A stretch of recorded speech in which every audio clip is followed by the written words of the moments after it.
Bienvenue dans cette édition du Club des Jeux consacrée aux 11e Jeux africains ici à Kintélé, en République du Congo. Avant de vous présenter nos premiers invités, voyons le sommaire de cette émission. D'abord, que faut-il retenir de cette journée?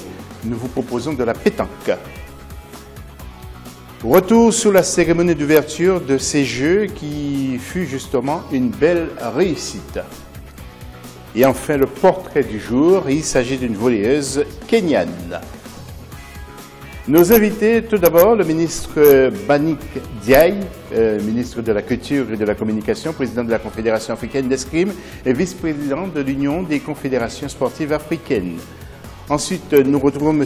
Touré Famoli, directeur de la médecine du sport au ministère de la Guinée. Ensuite, c'est Mme Albertine Baka, qui est directrice générale adjointe des 8e Jeux de la francophonie en Côte d'Ivoire. Et enfin, pour terminer, M. Djamil Faye, président directeur général de Japo, une société de marketing basée au Sénégal. Alors, avant de retrouver le premier sujet, quelques résultats qui nous sont parvenus à la rédaction d'Africa 24. Tout d'abord, eh bien, sachez qu'en badminton chez les dames, en groupe A, île Maurice, Congo 5-0. En groupe B, Nigeria a battu Botswana 5-0. 5-0 en groupe D pour Seychelles face à RDC. Et en volleyball, Égypte a battu Botswana 3-7-0. Et puis, badminton encore, en groupe D, Algérie, Éthiopie 5-0. Et enfin, pour terminer, finale du badminton par équipe, île Maurice a battu Afrique du Sud 3-2. Outre les disciplines, il y avait de la pétanque aujourd'hui, et justement, ce vendredi, voyons le reportage d'Olive Adjakotan. Les boulistes s'activent de plus en plus pour la réussite de la première compétition accordée à leur discipline aux Jeux africains. Au terrain de pétanque du complexe sportif de la Concorde de Kintélé, les responsables sont en pleine réunion technique. 36 boulistes réunis par équipe peaufinent les dernières stratégies d'entraînement afin de défendre les couleurs de leur pays. L'accent est mis sur la précision dans les tirs. Je me sens bien et l'équipe aussi se sent bien. En bref, on a fait un voyage un peu dur, mais voilà, on s'est bien réveillé, on s'est bien préparé. Bon, nous on est prêts. Les deux meilleures nations en pétanque actuellement en Afrique, que sont la Tunisie et le Cameroun, ne sont pas présentes au cinquantenaire des Jeux africains. Des absences qui laissent la chance à tous les autres pays participants de s'imposer dans ce tournoi. Je pense que parmi toutes les nations arrivées, l'équipe championne en titre d'Afrique qui n'est pas là, qui est la Tunisie, nous sommes ceux qui ont plus de pression parce que tout le monde compte, il faut que nous retournions avec ce titre aussi.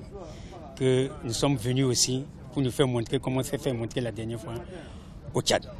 Les 9 nations qui sont là, par rapport à ce que nous connaissons, je pense que le duel va être très dur parce que je ne peux pas dire aujourd'hui qu'il y a un petit pays parce qu'il y a à peine quelques mois au Tchad, je disais que le Congo était un petit pays, mais le Congo a remporté quand même la médaille d'or au tir de précision. Ils sont sortis de nulle part une première fois, donc nous ne pouvons même pas juger parce que toutes ces nations qui sont aujourd'hui là, je les connais bien et ça joue. 10 pays africains prendront part à la 46e édition de la Coupe du monde de pétanque qui se tiendra au mois de novembre 2016 à Tahiti. Rappelons que le Maroc, l'Algérie, la Tunisie et Madagascar ont déjà remporté ce tournoi international. Voilà, monsieur le ministre, vous devriez vous réjouir. Tous les sports sont représentés en tant que vice-président de l'Union des confédérations sportives africaines. Vous devriez vous satisfaire, non? Oui, je tiens d'abord à vous remercier de votre invitation. Préciser que je suis le président de la Confédération africaine d'escrime et vice-président de l'UCSA. L'organisation de ces 11e Jeux africains est une occasion pour l'Union des confédérations sportives africaines de montrer encore une fois sa présence sur l'échiquier sportif africain d'une manière générale. Sur les 48 confédérations que nous comptons au sein de cette union, à peu près 25 à 26 confédérations y participent. Donc c'est un bon taux de participation avec des disciplines à la fois olympiques et des disciplines non olympiques. Et je crois que ça prouve nettement que le sport africain est en train de prendre une part importante sur l'échiquier mondial sportif. Par rapport à ce que nous avons vu depuis 3 ou 4 jours, parce qu'il y a des disciplines qui ont commencé bien avant l'ouverture des Jeux, je pense que le comité d'organisation a véritablement prévu un planning qui satisfait la plupart des sports qui sont inscrits au programme. En tout cas au niveau de l'UCSA, de l'Union donc des confédérations, suite à nos multiples réunions et à notre assemblée générale. Nous allons faire court, hein? Nous allons faire court, allez-y, oui. Nous allons faire court. Et il y a quand même une satisfaction réelle. D'accord. Monsieur Touré, votre point de vue, vous êtes médecin, vous êtes justement directeur de la médecine du sport au ministère des Sports en Guinée. Quel est votre rôle sur ces Jeux africains? C'est d'abord accompagner nos athlètes, nous assurer de leur état de santé, lutter contre le dopage et surtout améliorer les performances.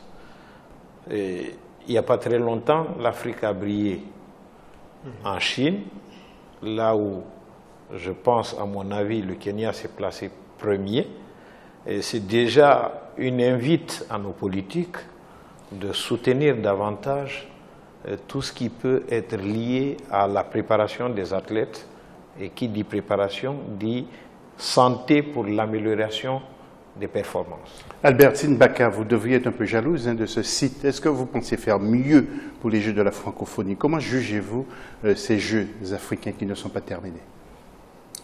Déjà, je vous remercie de nous permettre de participer à cette émission.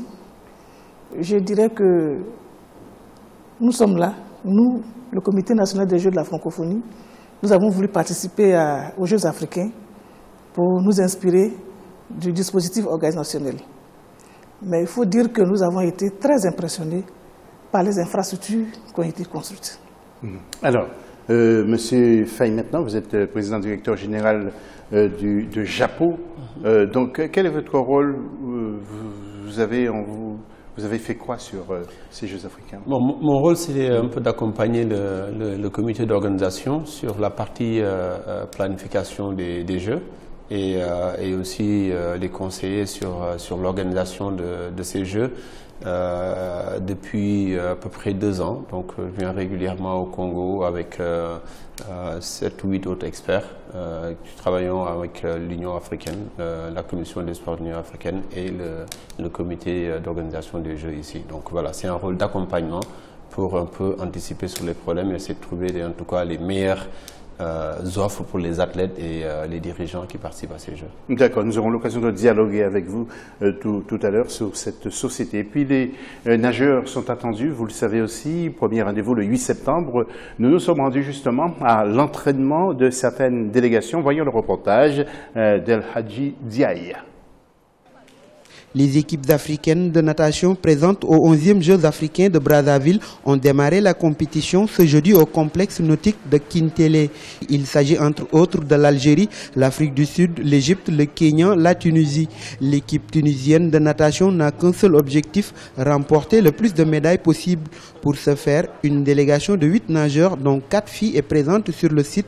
Ils vont compétir dans différentes spécialités comme le crawl, le dos crawlé, la brasse et autres. On a Ahmed Matlouti qui a été médaillé d'or aux 200, 400, 800 libres la dernière édition à Maputo à l'occasion de la 10e Jeux africains de Mozambique. Et on a Wessim Loumi qui était 2e derrière Cameroun, le Sud-Africain au 100 mètres brasse. Donc on a des individualités, des bons nageurs. On est là pour ramener des médailles et c'est notre objectif. L'Algérie mise beaucoup sur le relais pour glaner des médailles.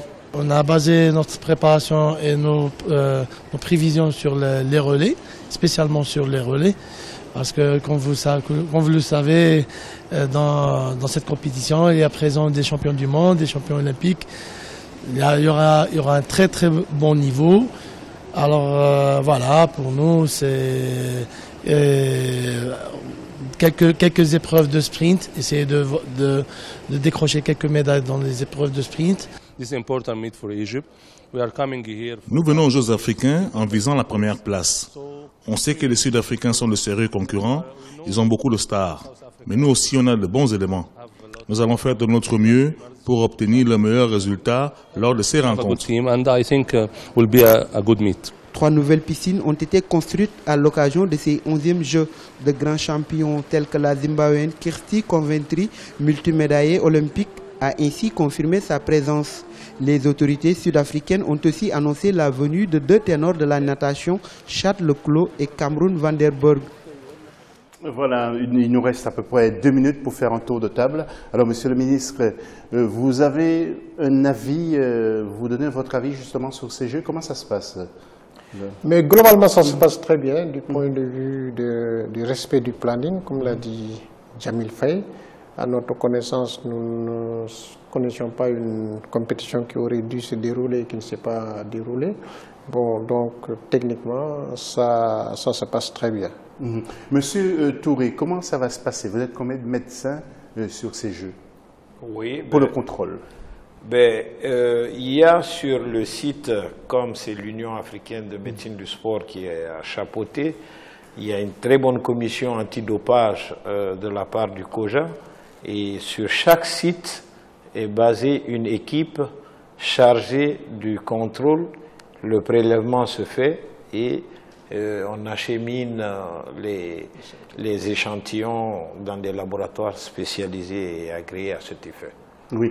Albertine Baka, vous prenez des exemples, vous avez des réunions, vous les multipliez, ces réunions, pour les prochains Jeux de la francophonie. Comment ça se passe ici? Oui, déjà, quand nous sommes arrivés, nous avons pris contact avec la direction générale du COJA, avec laquelle nous travaillons, principalement avec le directeur général adjoint, qui nous a permis de nous intégrer dans toutes les commissions. Et nous participons régulièrement aux réunions de chefs de mission tous les matins, pour nous imprégner de tout ce qui est organisé par le COJA pour la réussite de ces Jeux. Oui, M. Faye, les sociétés africaines comme la vôtre ont gagné aussi un peu d'argent sur ces Jeux ou pas? Non, vous savez, je pense que des sociétés comme moi, sur l'Afrique, pour être honnête, on ne gagne pas beaucoup d'argent. Je pense que l'argent, on le gagne plus sur l'international, sur les grands projets comme les Jeux Olympiques et autres. Je pense qu'ici, il y a une fibre africaine. Je pense qu'on est là aujourd'hui pour participer à quelque chose parce il nous manque l'expertise aujourd'hui en Afrique. Donc on est là pour participer. On aimerait voir beaucoup plus de jeunes aujourd'hui africains sur l'international parce qu'on est un peu seul sur l'international. Et je pense que ce que Mme Baka est en train de faire, c'est ce qu'il faut. C'est venir observer pour mieux préparer au fait son événement. Donc nous, on est là encore une fois pour accompagner. Et c'est vrai que la fibre africaine ne veut pas dire travailler gratuitement, mais je pense que notre premier objectif, c'est d'aider à réussir déjà. Parce que nous avons l'image de tout un continent à sauvegarder et puis à positionner. Messieurs, madame, on se retrouve tout à l'heure. C'est la fin de la première partie de cette émission. Rendez-vous, comme je vous le disais tout à l'heure, pour parler du deuxième volet de cette émission. Nous allons évoquer la cérémonie d'ouverture qui a été grandiose. À tout de suite.